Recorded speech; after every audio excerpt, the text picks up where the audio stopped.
luz neste ambiente, descendo sobre nós, vibrando em nossa mente. Quanta luz, quando assim em prece minha alma cresce aos olhos de Jesus. Quanta luz, quando em oração a voz do Mestre fala aos nossos corações.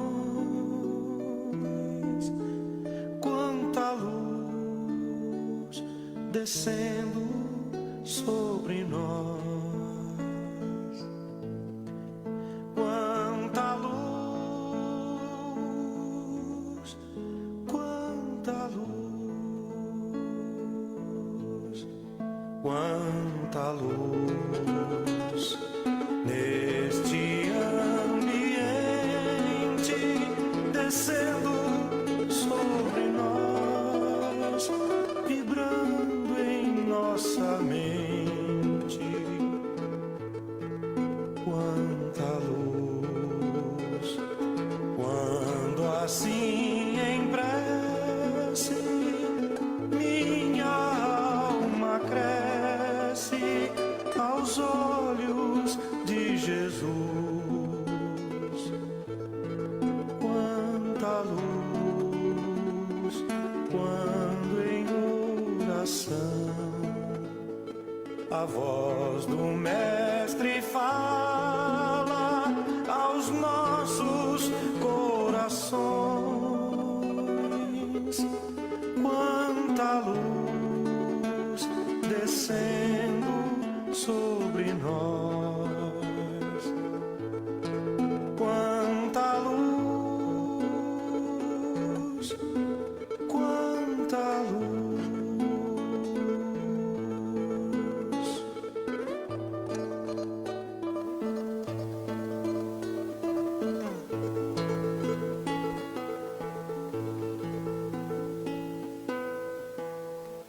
Boa noite a todos. É um prazer encontrá-los na noite de hoje. Sejam todos muito bem-vindos. Boa noite a todos que estão assistindo através das mídias sociais. Então, vamos dar início ao trabalho da noite, começando pelos recados. A nossa livraria avisa que de 20 de junho a 10 de julho, as obras básicas estarão com 15% de desconto, que é o Livro dos Espíritos, o Livro dos Médiuns, a Gênese e o Evangelho, ok? Na compra, a cada R$50 que se gasta em livro, vocês ganham um cupomzinho para participar do sorteio de uma cesta de inverno, né? Nessa cesta contém um aparelho de fundir, uma caixa de chocolate para fundir, um pote de marshmallow, um voucher do Outback no valor de R$50. E esse sorteio vai ser feito no mês de julho. Não está marcado exatamente o dia, mas no mês de julho, depois do dia 15. O pedido das cestas básicas é como sempre, né, gente? Todo mês nós entregamos as cestas básicas para assistidas, né? Sábado que vem já começamos a entregar para o pessoal de sábado. E, claro que contamos com as nossas colaborações para poder, todo mês, ter essas cestas para entregar para as nossas assistidas. E também, no curso de gestante, no final do curso, a gente entrega um enxoval infantil. E nesse enxoval vão as fraldas. Então, nós pedimos, quem puder, trazer pacote de fralda P, M ou G, porque a gente entrega um enxovalzinho que inclusive é feito pelas voluntárias da casa, tá? Bordado, costurado e etc. E assim nós podemos também complementar com as fraldas, que é muito útil para o pessoal que está fazendo o curso de gestante. Que temos mais? Temos, assim, continuam pedindo, toda segunda-feira tem o curso de corte e costura, de cabelo, de manicure, os cursos que a casa oferece gratuitamente para as assistidas do trabalho de segunda-feira, né? E no curso de corte e costura está faltando costureira com experiência para ajudar a ensinar o pessoal que vem. Então, se tiver alguém que puder na segunda-feira ser voluntária e quiser, né, tendo conhecimento em corte e costura, vai ser muito bem-vinda, tá bom?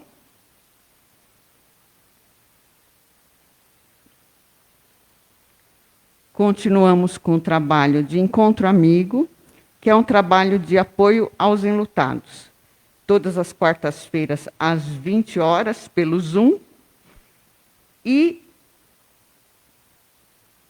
às 20 horas pelo Zoom. E das 14 às 15 horas da tarde, presencial, na Sala Herculano Pires, das 14 às 15 horas. Ok? Para quem perdeu alguém, é muito interessante, porque você encontra pessoas que dão apoio, tira dúvidas, ajuda a passar por esse momento de dificuldade. É bom, quem precisar, traga o pessoal da família, porque vai ser uma ajuda bastante útil. Ok? Agora sobre o trabalho da noite.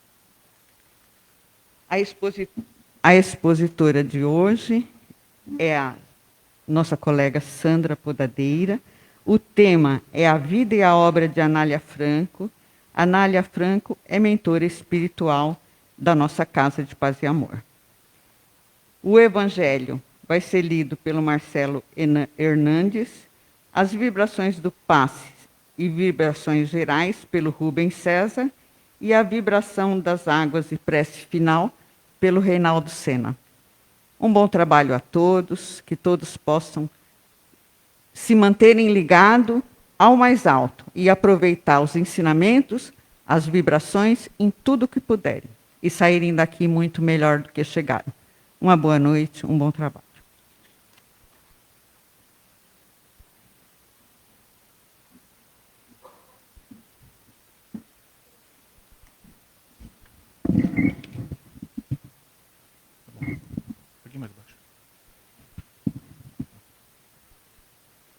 Boa noite a todos. Do Evangelho segundo o Espiritismo, capítulo 4. Ninguém pode ver o reino de Deus se não nascer de novo. Ressurreição e reencarnação. O princípio da pluralidade das existências está claramente expresso nestas três versões.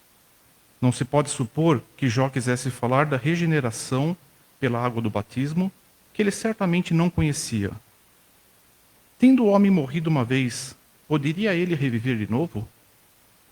A ideia de morrer uma vez e reviver implica a de morrer e reviver muitas vezes. A versão da igreja grega é ainda mais explícita se possível. Findando-se os dias da minha existência terrestre, esperarei, porque a ela voltarei novamente. Quer dizer, eu voltarei à existência terrena. Isto é tão claro como se alguém dissesse, saio de casa, mas a ela retornarei.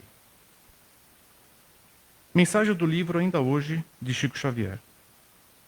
O lar é uma bênção do céu, que reúne as pessoas que receberam o privilégio de se auxiliarem mutuamente para melhor atenderem a Deus no progresso de si mesmas.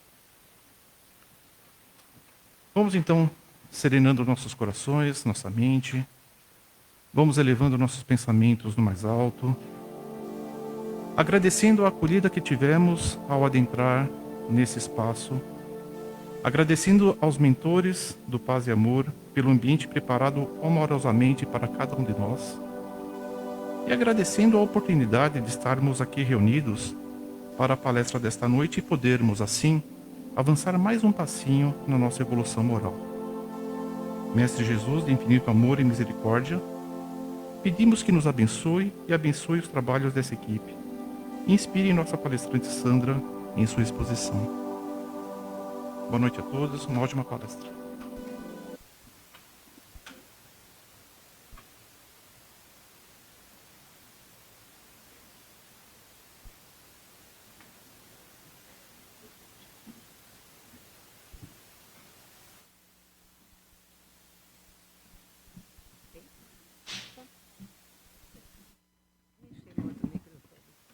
Ficam só ligados.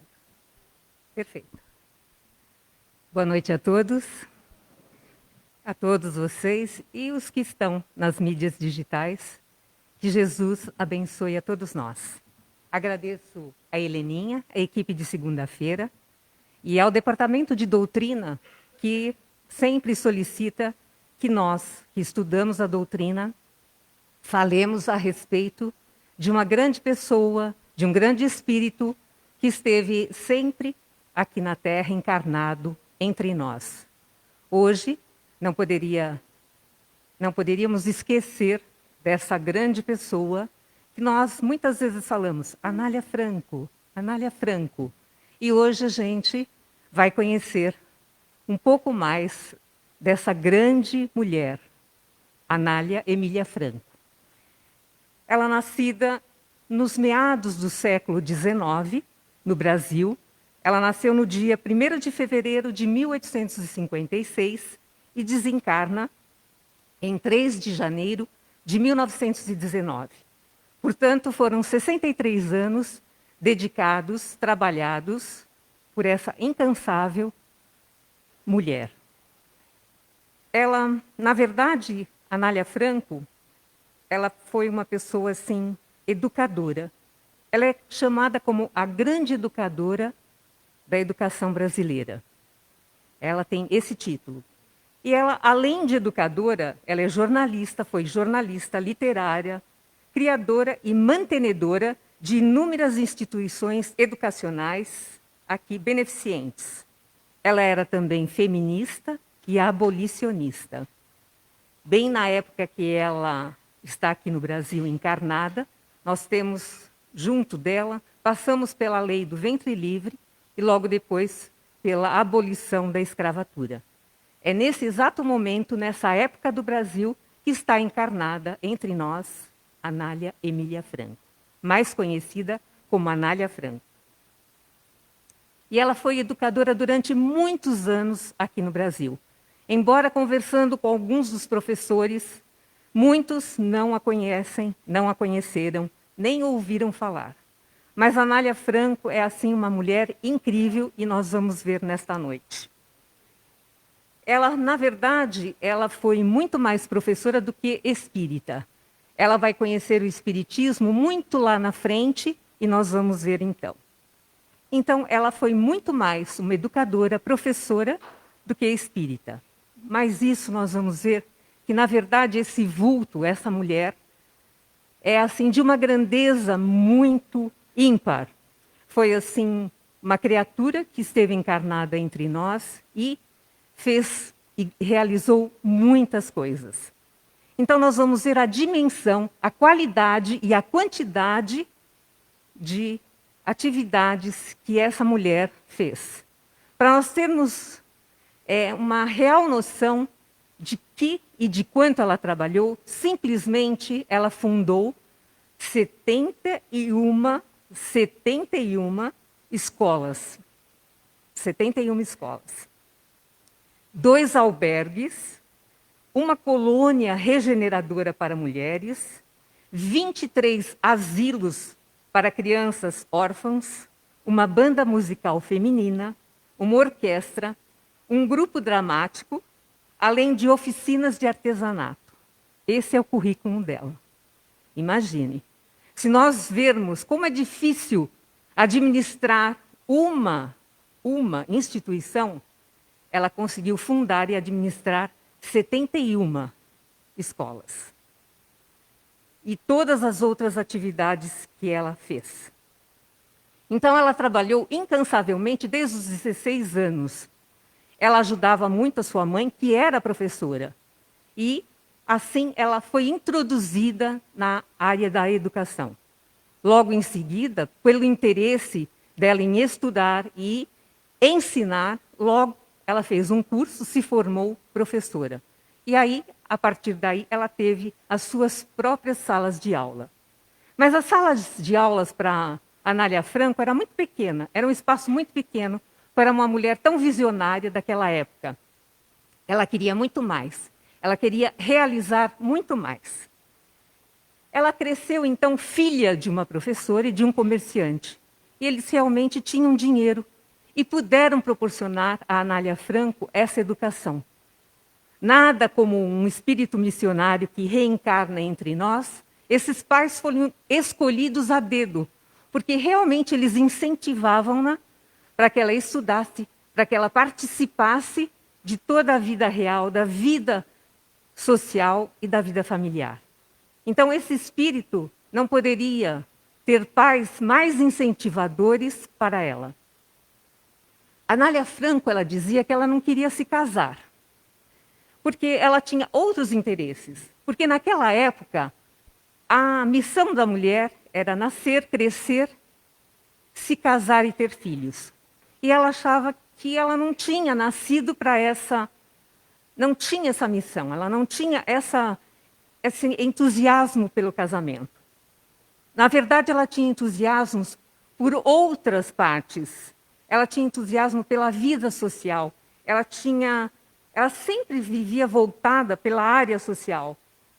Qual o papel da mulher naquela época? E que era muito difícil, século XIX, mais ou menos, né? 1850, 1870, 1880. Se hoje é difícil o papel da mulher, imagine na época em que viveu Anália Franco. E ela se voltava sobre essas questões. A questão da mulher na sociedade. E também com a questão da escravidão, já que ela tinha reencarnado aqui, exatamente nesse momento em que passava o Brasil, a escravidão. Anália Franco é muito pesquisada e a gente vai ver muitos relatos dela, livros, pós-graduações, pós-graduandos fizeram teses sobre Anália Franco. Mas aqui no Brasil, para que a gente tenha toda essa referência, nós temos 2 biógrafos dessa grande educadora. Um é Roque Jacinto, eles são os 2 espíritas. E ele escreve um livro, né, toda uma biografia, cujo nome é A Grande Dama da Educação Brasileira. E Eduardo Carvalho, um outro biógrafo, ele escreve 2 livros sobre Anália Franco, sendo O Anjo da Caridade e A Benfeitora. Então, vocês vejam como a vida dessa mulher vem sendo assim trazida e escrita por 2 biógrafos, tamanha grandiosidade das suas obras. Anália Franco aprendeu a ler muito cedo, realmente, e ela tinha um gosto muito grande em ensinar. Era aptidão, era inato nela essa vontade de ensinar. Quando ela era mais jovem, ela saía para comprar livros. E os pais, além de incentivarem, davam dinheiro para que ela comprasse esses livros. Mas isso incomodava muito os comerciantes, os lojistas daquela época, né, das livrarias. Porque eles chamavam os pais de Anália Franco e diziam: para que ela precisa comprar tantos livros? Sendo que a mulher, nessa época, não há necessidade. Ela não precisa nem ler, nem escrever. E isso realmente deixava a Anália Franco bastante frustrada. Mas ela nunca deixou o foco, nunca se esmoreceu nessa sua vontade. E a partir daí, ela começa a realmente se interessar na época da Lei do Ventre Livre. O que seria essa lei do ventre livre? Quando as mulheres, ainda escravas, davam à luz aos seus filhos, e esses filhos de escravos não eram mais escravos. Eram crianças libertas. E o que acontecia com essas crianças libertas? Muitas eram deixadas no caminho, ou mesmo mortas, pelos donos das fazendas onde essas escravas trabalhavam. E isso incomodou muito a Anália Franco, muito. O que ela poderia fazer em nome dessas crianças, totalmente abandonadas, muitas mortas, deixadas pelos caminhos naquela época? E aí, além disso, essas crianças eram muito deixadas naquela roda, muitos já ouviram falar, na roda da Casa de Misericórdia, que na verdade era um dispositivo, uma roda, feita em madeira, se vocês pesquisarem, num muro de uma entidade religiosa, no caso, era a Santa Casa, ou a igreja, e ali era colocado as crianças do lado de fora, girava-se essa roda e a criança era colocada no lado interior desses conventos ou dessas escolas religiosas. E ali as crianças ficavam sob os cuidados dos religiosos, ou freiras, ou padres. E isso acontecia porque muitas vezes a própria mãe, que trabalhava nessas fazendas, no interior principalmente, elas não tinham o direito de ficar com os seus filhos. Esses filhos eram tirados dela, eles não podiam ficar porque eles eram crianças livres. E isso que acontecia. Muitas vezes a mãe, escondido, ia lá e deixava a criança. Ou às vezes os próprios amos ou patrões das fazendas levavam as crianças, se não, as matavam. Então era algo de muita crueldade naquela época que aconteceu. E a Anália Franco, ela realmente ficou impertigada com isso. Ela não concebia que isso acontecesse. Foi aí que ela se volta realmente como uma mulher abolicionista, feminista, e toma sob o seu comando exatamente esse ideal, essa missão. Então ela realmente cuida, tanto que ela se muda de São Paulo para o interior e visita várias cidades do interior, atua em São Paulo e no Rio para ajudar exatamente essas crianças que não tinham nome, que não tinham identidade, que não tinham pai, que não tinham mãe, e ela realmente precisava ajudar. E foi o que ela fez. E ela passa a socorrer todas essas crianças desamparadas, bebês principalmente, negros, mais difícil ainda. Então, ela se revolta profundamente. E quando ela sai em busca disso, ela teve assim a iniciativa de ter uma casa que mantivesse essas crianças. Ela recebeu a ajuda de uma dona de uma fazenda, que disse que cederia para ela um lugar para que ela ficasse e educasse essas crianças, numa condição, que as crianças brancas ficassem separadas das crianças negras. Ela, com toda essa ideia de liberdade, não aceitou. Jamais o seu espírito, tão assim, solidário, aceitou tal ideia. O que ela fez? Ela mesma, com o seu salário de professora, alugou uma casa e acomodou várias crianças. Após esse pagamento de aluguel, ela percebeu que ela não tinha mais recursos para ficar ajudando a tantas crianças, que cada vez crescia muito mais o número, porque ela não deixava nenhuma criança ao desalento. Trazia todos e acolhia todos. E ela percebeu que ela deveria fazer alguma coisa. E ela não se fez de rogada. Em cidades do interior, numa delas principalmente, ela pega um monte de crianças que conseguiam andar e vai pelas ruas das cidades pedir esmola. Imaginemos a situação, sem mídias sociais, imaginemos a Anália Franco, tão miúda, tão tenra, tão modesta, uma jovem, com um monte de crianças negras junto dela e ela pedindo esmola. Isso causou muitas críticas, causou um incômodo cruel na cidade. Tanto que muitos, realmente, os mais tradicionalistas, os monarquistas, eles não aceitaram isso. Como, E ela ainda convidava, porque ela dizia, esses são os meus alunos sem mãe. E ela andava com essas crianças pedindo esmola para arrecadar o dinheiro para conseguir manter e alimentar todas aquelas que ela conseguiu acolher. Num dado momento, esses monarquistas queriam que ela parasse com isso, mas felizmente a gente sempre diz, o plano espiritual sempre ajuda aqueles que são imbuídos de boa vontade, ou de vontade boa, de ideais de caridade, e aí alguns políticos ajudaram-na, e a situação foi resolvida, ela conseguiu manter aquela casa, que não por coincidência ficava ao lado da escola onde ela dava as aulas. Veja, bastante assim corajosa, fervorosa essa mulher. E assim ela prosseguiu. Ela não deixa nenhum recém-nascido, né, que era relegado pela sociedade, não tinha nome, não tinha identidade, e ela acolhe a todas as crianças, todas. Na verdade, a gente vai ver assim que Anália Franco, ela era muito idealista. Ela não era política, não, tá? Ela não tinha vínculos políticos. Embora ela sendo abolicionista, ela também liderava essas mulheres que ela tinha sob seu comando para ajudá-la. Ela não tinha ideais políticos. Ela não era uma pessoa política. Ela sim se utilizava das pessoas da política para quê? Para conseguir fundos para manter todas as suas obras sociais. Então, podemos dizer que ela não era uma mulher política. Ela sim utilizava a sua caridade, a sua força de vontade, o seu empenho, o seu ânimo para fazer tudo o que ela fez.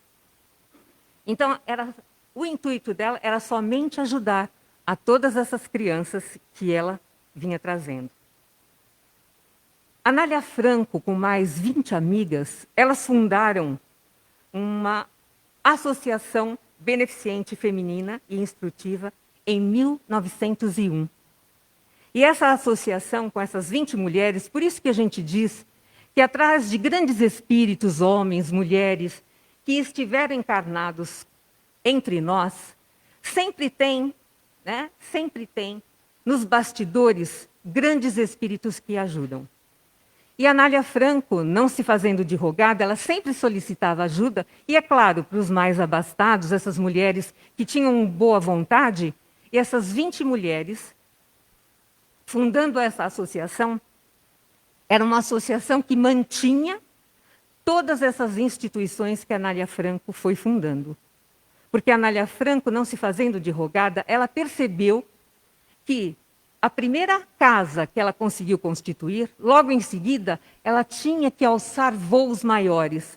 Então ela colocou pessoa que pudesse substituí-la e assim partir em rumo a todas as outras 70 instituições que ela fez, 21 abrigos, uma casa, um albergue. Então ela viu e ela criava cursos para manter as professoras atualizadas, estudadas, para poder manter as escolas que ela tinha fundado. E essa instituição fazia com que todos os beneficiários pudessem trabalhar, usar dos comércios locais, vender todo o artesanato que eles produziam, porque ela achava exatamente que cada um tinha que ser livre, se libertar, não só ser ajudado, mas ele crescer, evoluir, poder produzir e ser autossuficiente. Esse era o verdadeiro ideal de Anália Franco. Não manter uma pessoa sempre pedinte, mas sim uma pessoa que pudesse se expandir, se libertar e produzir. E isso acontecia. E nessa instituição que nós vemos aqui, Anália Franco, com todos os beneficiários, com toda a ajuda dessas 20 mulheres, ela conseguia manter financeiramente todas essas instituições. E eram mulheres assim que pegavam esse dinheiro e saíam pelas ruas, levando os dinheiros, e assim, sem medo e sem temor, uma verdadeira coragem para levar todo o dinheiro que era arrecadado. E desta forma ela conseguia manter todas essas instituições. Em mais ou menos em 1897 a 1898, Anália Franco ela tem um problema de visão. Ela fica com uma cegueira temporária. E aí foi onde ela conheceu o Espiritismo. Foi através de passes, de cura, foi através da homeopatia que ela conseguiu se recuperar. E aí, então, mesmo já recuperada da visão, ela passa a usar um pequeno óculos, que é a marca dela registrada. Então, a Anália Franco, né, teve essa cegueira noturna e foi uma cegueira temporária. Ela foi assim conhecer o espiritismo. Nada mais justo que ela conhece o marido dela, né? Ela se casa assim, né?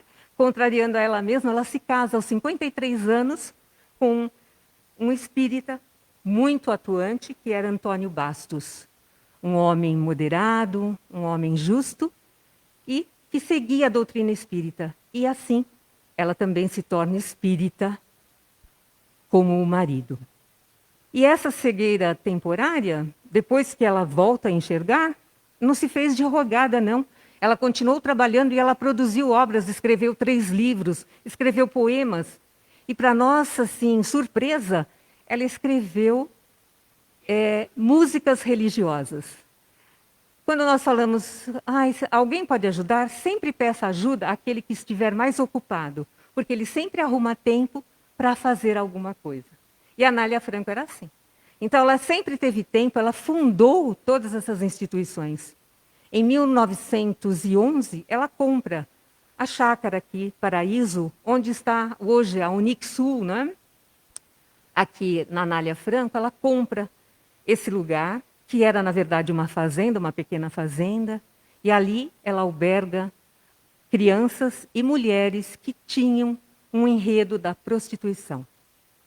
Dessa forma, né, nessa aquisição, que hoje ainda a gente vê, acho que sábado, nós vimos uma reportagem muito bonita desse lugar que ainda é bem preservado, que a Anália Franco constituiu, dando assim, albergando mulheres que viviam essa vida. E ela recebe nesse lugar muitas crianças brancas e negras. Vamos ver registros e a gente vai pesquisar. Nós vemos nessa instituição, né, que chama... o nome dessa instituição esqueci agora. São tantos nomes, né? É o nome do padre, mas tudo bem.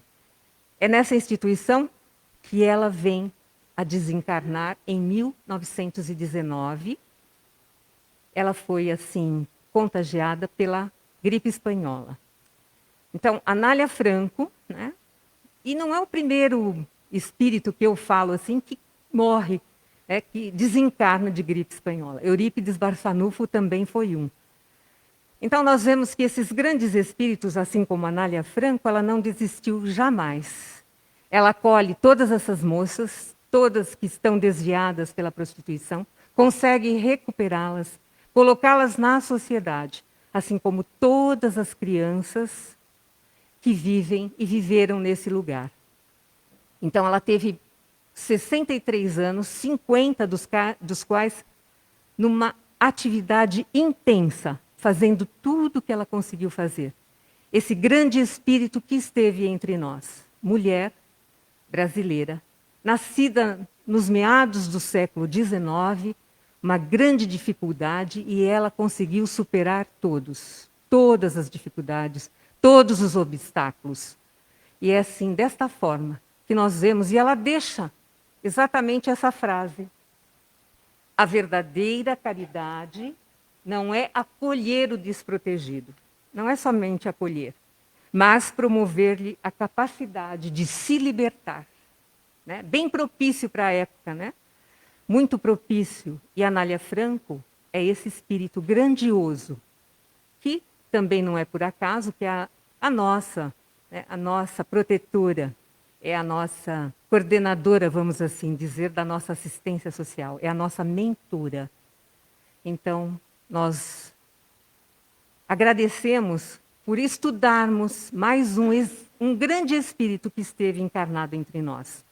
E toda vez que nós falamos Anália Franco, eu principalmente, que sempre nas preces, nas evocações, é Eurípides Barçanufo, Dr. Bezerra de Menezes, Anália Franco. E a gente pode falar Eurípides Barçanufo, Dr. Bezerra de Menezes, Anália Franco, com todas as letras em maiúsculo. Que o Divino Mestre Jesus, que é o nosso governador espiritual, e ele sempre nos envia esses grandes espíritos, que é para a nossa melhora, a melhora da humanidade, a melhora do nosso planeta Terra. Que Ele nos abençoe hoje, amanhã e sempre.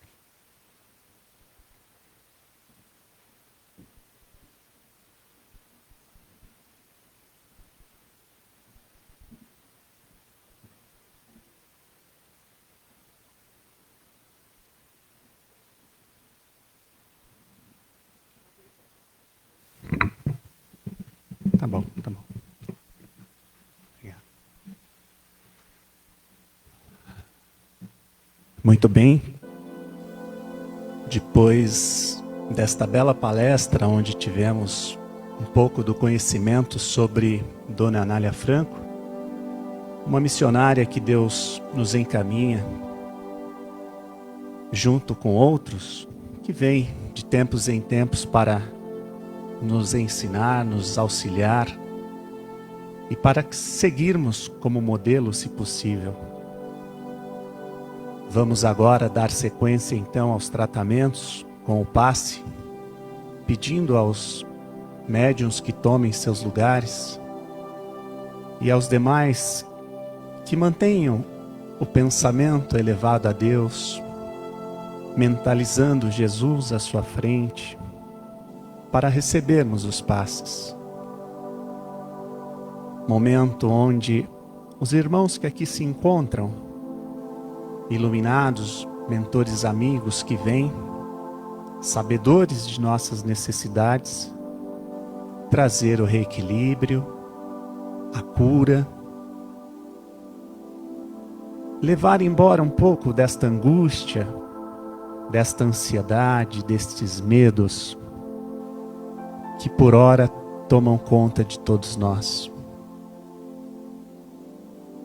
Dr. Bezerra, que esta luz possa entrar pelos nossos coronários, que esta luz possa oxigenar nosso cérebro e que esta luz possa chegar até o frontal, laríngeo, chegando até o nosso cardíaco, regulando nossos batimentos cardíacos, melhorando o fluxo sanguíneo, trazendo a pressão arterial para níveis aceitáveis. Enfim, regularizando nossos órgãos vitais, aqueles específicos que vêm em busca de um tratamento. Coloca neste momento o seu pedido para Jesus. Sabemos que para Ele nada é impossível. E sabemos que Ele mesmo disse: venha até mim. Creia, eu vos aliviarei. Que essa luz possa chegar até o gástrico, esplênico, passar pelas nossas pernas, pés, contornando e subindo pela parte posterior, chegando até o pé da coluna, e vértebra por vértebra sendo massageada, nos relaxando, nos tranquilizando, e essa luz chegando até o bulbo, na região da nuca, e fechando novamente no nosso centro coronário. Lembrando a todos que o tratamento espiritual, ele não se dá uma única vez na semana em uma casa religiosa. Este tratamento se dá sobretudo no nosso dia a dia, na porta para fora das casas religiosas, aonde a nossa postura, a nossa conduta, aonde colocamos a nossa mente, vai ser o retrato da nossa cura, do nosso reequilíbrio. Precisamos saber e ter paciência conosco mesmo, porque não vai ser da noite para o dia que vamos corrigir nossas falhas. Mas temos que tentar e acreditar em nós. Somos filhos de Deus, portanto somos capazes de superar as maiores más inclinações que possamos ter. Confiemos, daqui a pouco tudo vai dar certo. E agora que recebemos esta luz, esta energia que vem do alto, já reequilibrados, amparados, e após termos recebido um abraço fraterno, cada um de nós fomos aqui abraçados pelos nossos mentores, e só temos que agradecer a Deus a oportunidade, o privilégio. Vamos então doar um pouquinho de tudo aquilo que recebemos, vibrando, doando amor, doando um pouco do melhor que podemos. E nesta noite feliz, nesta casa de paz e amor, vamos silenciar nossos corações, deixar nossa alma livre e livre contemplar o céu, contemplar os astros no firmamento e ver a luz mais bela, mais brilhante, que é nosso Senhor Jesus. Que esta luz, Senhor Jesus, possa sair também de nossos corações, de cada um de nós, se juntando o pouquinho de cada um numa luz maior. E é esta luz que nós colocamos em suas mãos para que seja levada por onde mais houver a necessidade. Que esta luz de amor, Senhor Jesus, possa envolver nosso planeta, possa auxiliar um pouquinho pelo menos para que parem as guerras. Não somente essas guerras que chegam pelos noticiários, mas as guerras pequenas do dia a dia, muitas vezes em nossas casas, com quem mais amamos. Que essa luz envolva nossos governantes para que consigam compreender a necessidade de governarem para os povos, para a redução dessa distância social tão gigantesca. Que essa luz possa envolver nosso Brasil, possa envolver também estes governantes a reduzirem a violência, os vícios, e que essa luz de amor chegue a esses irmãos que perambulam pelas ruas, sem endereço para voltar, já totalmente entregues a todo tipo de vício, que recebam este abraço fraterno, que seus missionários, Senhor Jesus, consigam trazê-los de volta a uma vida digna. Que esta mesma luz possa chegar, Senhor Jesus, aos nossos lares, envolvendo todos os nossos entes queridos que ali estão, num abraço fraterno, numa bênção.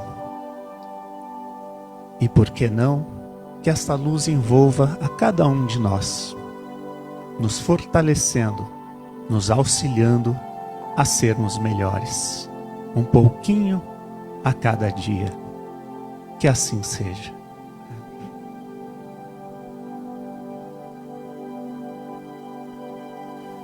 E assim, envolvidos com todas essas energias de paz e de amor, vamos agora, unidos com os índios, os pretos velhos, junto com os médicos e biólogos da espiritualidade, vamos vibrando pelas nossas águas, colocando as nossas energias neste líquido que tanto nos faz bem. E todos esses médicos e biólogos vão derramando nos nossos vasilhames, nas nossas caixas d'água, todo o medicamento necessário para que semana adentro, no nosso Evangelho no Lar, no momento em que tomamos uma dose dessa água fluidificada, possamos estar ali, sorvendo esse medicamento que a espiritualidade colocou para nós.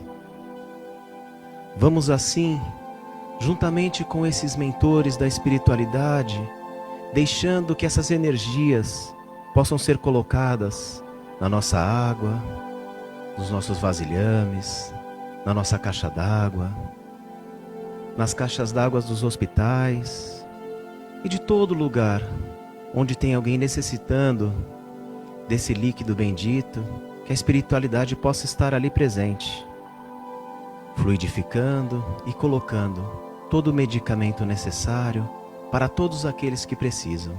E que semana adentro possamos também, junto com o nosso Evangelho no Lar, beber desse líquido, um medicamento, uma dose a cada dia. E assim, agradecidos que estamos por mais essa noite, vamos orando ao Mestre Jesus, agradecendo a Ele por mais uma vez que possamos estar aqui, que pudermos estar aqui, ouvindo do seu Evangelho Luz, ouvindo dos trabalhadores que Jesus, esse Mestre maior, colocou aqui para nos ensinar um pouco mais da caridade, um pouco mais do amor do Cristo, de como colocar esse amor em prática. Agradecemos a presença da nossa amiga Sandra, que passou com tanta clareza para nós o que a Anália Franco nos representa. Vamos assim, pedindo ao Mestre Jesus que deixe todas essas energias dentro de nós, que os ensinamentos calem fundo no nosso coração, que possamos, ao sair daqui, colocar em prática tudo isso que aprendemos, tudo isso que aqui viemos buscar, e que possamos, semana adentro, estarmos preparados para o nosso viver e conviver, juntamente com o Mestre Jesus, estarmos com a base forte para aguentar e suportar todas as provações desse nosso viver e conviver. E que o Mestre Jesus esteja conosco, hoje, agora, amanhã e para todo sempre. Que assim seja.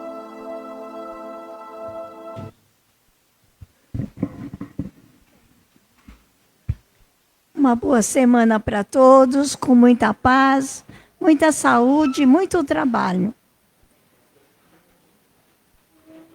Fonte de luz, paz e amor em Jesus.